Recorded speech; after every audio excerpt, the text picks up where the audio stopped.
Hi, everybody. Thank you guys so much, Jane and Peggy. It's a true honor to be speaking with both of you guys today. Everybody, we have the fantastic director of Luck, Peggy Holmes, with us, and the iconic and legendary actress, Jane Fonda. We have a bunch of parent bloggers and influencers who have a bunch of questions for you both about the film. So since we have limited time, I'm just going to jump right in and get started. So first, we're going to have a question from Melissa Peza. Melissa, take it away. Hello, I watched this movie last night. I thoroughly enjoyed it, as did my kids. So my question for you is, it's such a funny movie and we're talking about luck, but there's so many unlucky moments that happen. How did you come up with all the unlucky moments? They were brilliant after each other. It was great. Oh, thank you so much. Here's what we did. We did a lot of research on luck, right? And humans are obsessed with good and bad luck. There's like so many papers written about it. So many college professors lecture about it. And so what we did was we figured out that luck is absolutely random, right? So good and bad luck are random. You can't create it. You don't know when it's coming. So we basically took Sam, our hero, and we said, you know what? Let's put her in her everyday life and see what kind of relatable bad luck can we give her, because she's the unluckiest girl in the world. And so we would have these amazing story meetings. The story artists would come and pitch their ideas. And honestly, the funniest ones rose to the top in that process. So it was really fun. Thank you. I thought it was brilliant. Thank you. Thank you. Our next question is going to come from Janice Seitzer. Hi. So, Peggy and Jane, you've both worked on some of my favorite films and shows over the years. How did you get involved in Luck? You want to take that one, Jane? You want to take that one, Jane? Yeah, well, I have wanted to get into voicing animation for a long time. I love animated movies. I always have. I grew up on the early Disney movies. And I did a few episodes on a Simpsons. I did some episodes on Disney's Eleanor of, I don't know, it's some series that they did. This is my first feature animation, and it's for Skydance, and I love Skydance, Finance, Grace and Frankie. So I felt secure with the executives at Skydance, and then a dragon who's the CEO of Luck.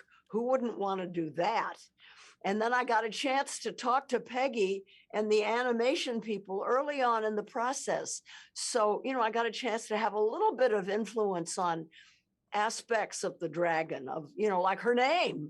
I said I want her name to be Babe, and I want her to be a little bit vain, a little bit flirtatious, a little bit, ambivalent about the smoke that comes out of her nostrils. And although she's very proud that she can breathe fire and brimstone, but still, it's like sometimes the smoke comes out at times when she doesn't want it, the way she uses her tail, things like that. And so together with Peggy, I came to get a sense of who Babe was, and it was just really a lot of fun. Yeah, I wanted to sort of add to that too. Like, what was so great and what is so great about Jane and working with Jane, she is curious, incredibly curious, and she wants to know and understand all the aspects that go into animation. We thought that was so awesome. And so we invited Jane into a story meeting, and we had the story artist actually pitch the sequences that the dragon was in so that Jane could kind of see how the whole story process goes and how we build a movie in animation. And while we were all on Zoom, we made this movie over COVID, and you could see Jane watch the story artist drawing and start to bring those poses into her body. Like, I literally watched Jane start to inhabit this 40-foot dragon. And one of the stories Jane just talked about a little bit is Jane had the idea of, what if I use my tail like a giant boa and I take it around my body and put it up here near my shoulder? And we were like, yes, we want to do that. So that's a great example of sort of Jane being totally 100% involved in sort of the creation of her character. We loved it so much. And I just want to say another thing. When I spoke with Jane, Keel and I were lucky enough to sort of talk to Jane about the story. And, Jane was really moved, and I'll never forget this, about this idea that, when you have bad luck in your life, later in life, when you look back, you can see that maybe actually that was the luckiest thing that could have happened to me. And I remember, Jane, you being very moved by that and just saying, that is absolutely true, and if we can tell a story that could help people by sort of seeing that sometimes their bad luck might turn into something good, Jane was all about it. So we were super lucky that she wanted to join. There's a wonderful expression. God doesn't come into us through our successes. God comes into us through our wounds.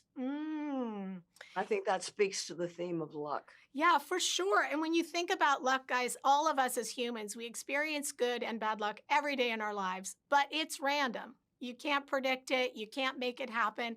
And so I think this idea, when you think about us as humans, we love to share our bad luck stories, right? We love to share like, oh my gosh, I woke up late for work and then this happened and this happened and this happened, because I think we like the idea of we can get through it, right? And so that's the other thing about, this story. We're trying to really inspire people to stay positive, and you can get through it. You can get through it.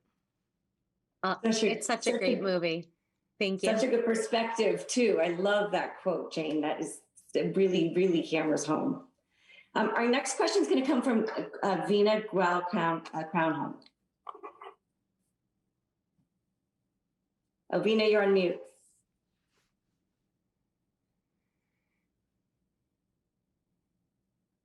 By the way, this is how our meetings would always go. You're on mute. So-and-so, you're on mute.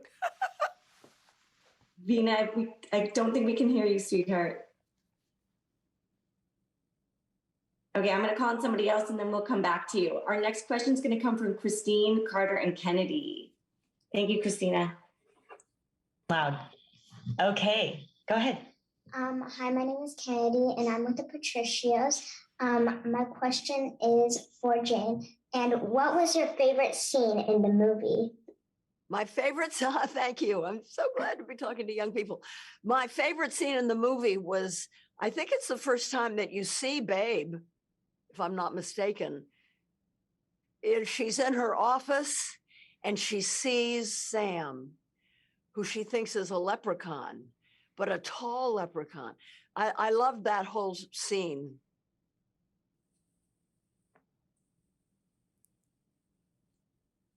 Carter, do you have a question too? Okay, go. What do you hope kids take away after watching this film? Peggy, do you want to answer that? Sure. Here's what I hope people take away. A, they have a super fun time watching it. And B, to stay positive and be hopeful, right? So that even when things aren't going right, just know that that's going to change. Eventually that will change. And so on your bad luck days, just keep your friends and your family close. And on your good luck days, enjoy it with your friends and family, right? That's really what I hope they take away from the movie. Have you two seen the movie? Oh, yes. So what did you take away from it? What did you take away from it? That luck can be random or it can be good or bad, but bad luck could also be good. Yes. There you go. Exactly right. It worked. Yeah, right. Thank you. They're quick learners. Okay, let's try Vina again. Vina, can we hear you now? Oh no, we still can't hear you. Technical glitch. Move on to somebody else. Yeah, so sorry, Vina. Okay, our next question is going to come from Kathy Cupcake. Kathy. Hi, Peggy. Hi, Jane. Thank you so much for being here today. The movie was extraordinary, absolutely extraordinary. So my two questions, one is for Peggy, is if the movie had a mission statement, what would it be? And Jane, what did you find relatable to your character? Peggy, you want to start? Sure. So the mission honestly would be to inspire people to stay hopeful. that would be the mission of the story, right? Sam, despite all her bad luck and real bad luck, right? She's got some real bad luck. And we interviewed these amazing young adults who had been through a very similar situation in life as Sam, who grew up in foster care system, had no family, and they were so hopeful and positive and generous, and they would wish the best for everyone. And we thought, oh my gosh, that's the heart of our story. A girl like that who wishes the best for her little friend Hazel and ultimately gets a family herself, right? So this idea to stay hopeful and to keep going, that would be the motto, I think. And for me, the two things that were the most relatable about the Dragon Babe was she's very flexible. You know, she has her idea in the beginning. Bad luck has to be kept way far away. Don't touch me with it. It's terrible. If bad luck comes here, it will destroy good luck. But she was able to be flexible enough to see that bad luck is actually not so bad all the time, that bad luck can make you stronger. Bad luck can teach you a lot of things, and that there's always bad luck in life, but you have to learn how to handle it. You know, that it's bad luck makes good luck. If there was no bad luck, good luck would make no sense. Just like if there was no silence, noise would make no sense. And so the fact that she's able to accept that. The other thing that I loved about her is that she was so good and loving and respectful to her workers. She's the CEO of Luck, but she loved her workers. She would get down on the factory floor with them and make sure they did their exercises in the morning. And I just liked the fact that she treated her workers so well. We loved it. And always, it goes back to what I tell my kiddo, you know, energy is motion, and it's emotion in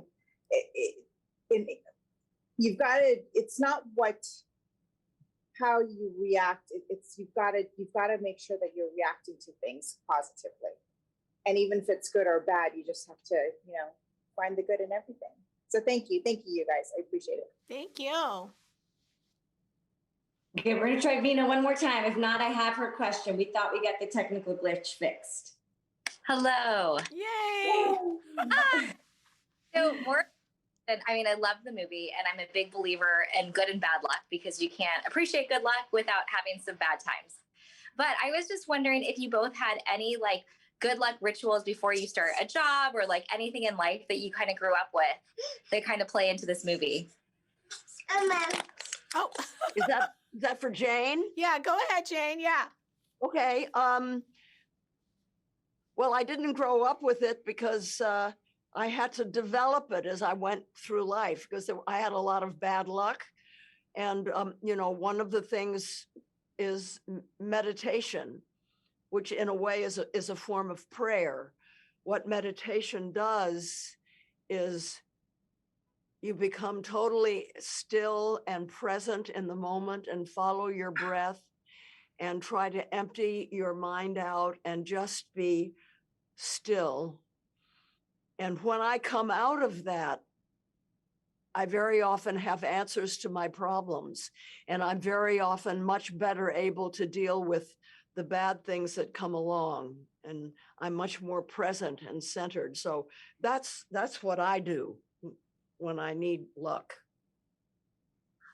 Great. That's great. And I will say, like, I think it's an interesting question, because as we did research on sort of good and bad luck, you know, one thing we were careful to do is to kind of weed out superstition, right? Because superstition isn't, and also weed out kind of, you know, religion or spirituality, because luck is random. You can't see when it's coming, right? And you can't predict whether you're going to have a good or bad luck. But I will say, you know, one of the things I've said, I don't want to embarrass Jane here, but I think one of the luckiest things that happened for us on the movie was the cast that we got. We were so lucky that everyone sort of believed in the story and wanted to come along to sort of tell this positive story, right? So we're super lucky about that. As far as rituals go, I would say I actually try not to do any rituals, because I think that's bad luck. I think it's like bad luck to rely on any sort of ritual. So I would say that's my ritual. And as far as bad luck goes, I do think bad luck comes in threes. That does seem to happen. Even though it's random and it's not supposed to come in threes, it does feel like bad luck brings a little more bad luck. I would say that feels like it's true. Thank you guys so much. Our next question is going to come from Megan Cooper. Hey there, this question is for Jane. When Babe talks about women of stature, I couldn't help but think beyond the height and the CEO and think about all of the amazing things that you've achieved in your career and the charity work that you do through GCAPP here in Georgia. So do you feel that this is something that kind of brought you to the role of Babe the Dragon?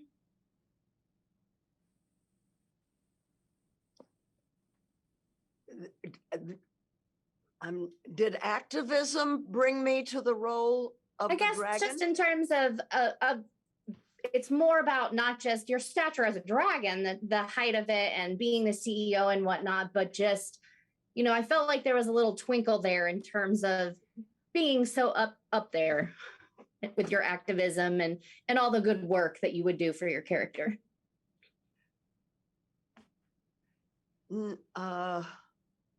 I don't think there was a relationship. Okay. I guess a better question would be was what you hope audiences take away from your character as Babe.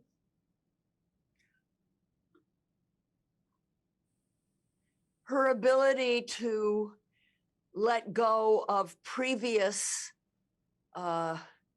beliefs that proved to be wrong and accept new thoughts and new beliefs and new information. Not everyone can do that, and it's something very, very important. And so I hope that people can learn the importance of that from Babe. Thank you. Thank you. Our next question is going to come from Angela Camacho. Good morning, ladies. Thank you for having me. Jane, I love your work. I've been a fan for many years, and it is so awesome to see you as a voice actress. Congratulations. So do you think you share any characteristics similar to Babe? And if so, what are they? If I was a CEO, I'd be really good to my workers the way Babe is. That's one thing similar.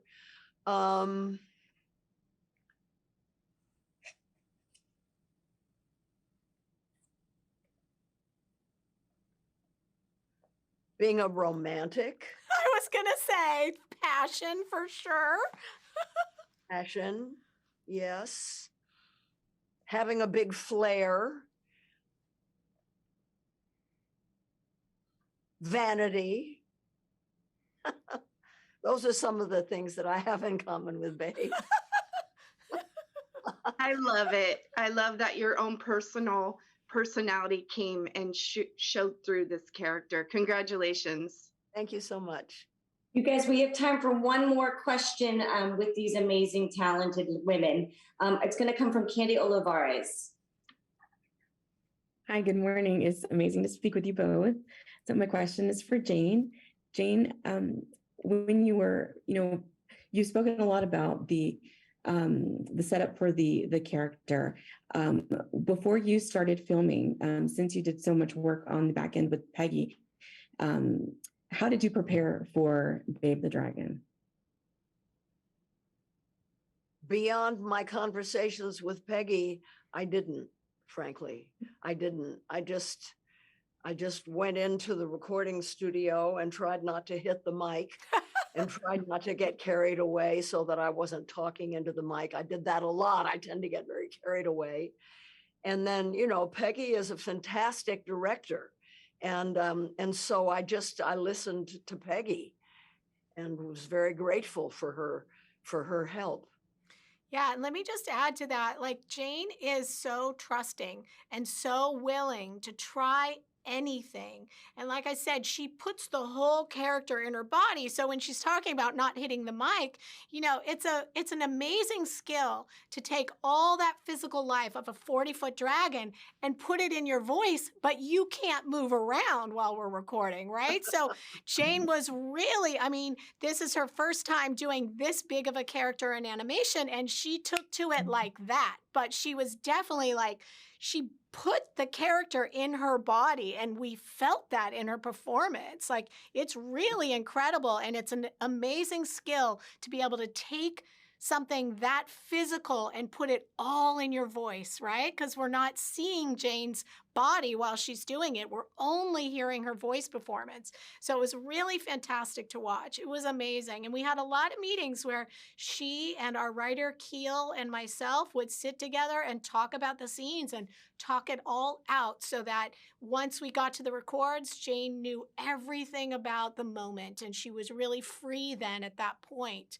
to give us an amazing performance. It was an honor to watch her working. She works very, very, very hard. You totally spoiled me. Oh no! Because I'm sure that every situation isn't going to be one where I can talk to the writers and animators and director early on in the process. That was so important and valuable to me. It really, it so helped me, and it probably doesn't happen all the time. Yeah, I mean, I guess you guys know, like, animation, that's what's so awesome about animation, right? I've also worked in live action, but what is so awesome about animation is it's collaborative, right? And you have to take everyone, all the artists, all 500 artists that worked on this movie, and get them all on the same page with the same vision. And each department makes the next version of that scene better. That's what's so exciting about animation, and that's what's so unique about animation, right? It starts with a story sketch that Jane saw. Then we hear Jane's performance, and she has an idea to add this to it, right? And then sort of the animator gets an idea to add this because they heard Jane. And then the layout guy goes, I should put the camera here because of this big moment. And it's like very exciting to sort of build an animated movie. It's really, really fun. Well, thank you. Comes across. Thank you so much. Sorry. Thank you all so much for taking the time. I know I didn't get to all of you, but we have another round table with Eva and Flula a little later, and I promise you guys will all get to go first. But thank you to Jane and Peggy for taking the time to speak with us. We all adore this movie, and we hope you all have very good luck in your future. Oh my Thank gosh. you, guys. Thank you, guys. I'm so teary Bye-bye. hearing that. It's so, so cool. Thank you so much. Thank you, Jane. Thank you, Peggy. Mwah.